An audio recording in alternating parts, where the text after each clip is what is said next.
Have you heard about stamp duty? I just read an article about it.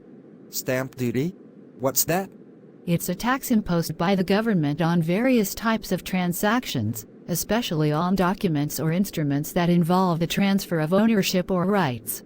Interesting. So, is it like a sales tax? Kind of, but it's specifically related to legal documents. For example, when you buy a house, you usually have to pay stamp duty on the property transfer documents. Oh, I see. How is the amount of stamp duty determined? The amount varies depending on the transaction and the value of the property or the goods involved. In the case of property purchases, the stamp duty is often calculated as a percentage of the property's purchase price. That sounds a bit complicated. Are there any exemptions or discounts? Yes, many countries have different rules and exemptions. For instance, some places might offer first-time homebuyers a lower or waived stamp duty to help them get onto the property ladder. Does stamp duty serve any specific purpose? Yes, it's often used as a way for the government to generate revenue and also to regulate certain markets. For example, in real estate, high stamp duty rates might discourage speculative buying and help stabilize property prices. Are there any criticisms of stamp duty? Definitely.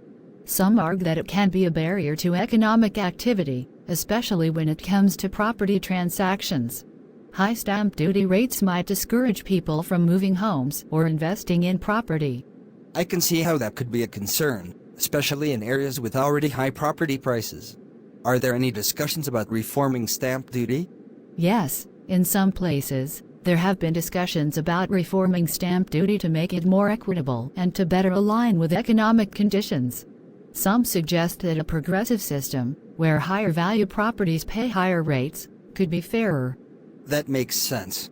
It's always a challenge to balance revenue generation with economic growth. Exactly.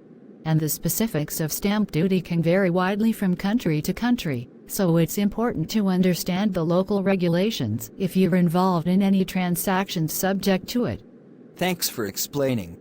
I'll definitely keep this in mind, especially if I decide to buy property in the future. You're welcome. It's good to be aware of these things, especially when making significant financial decisions.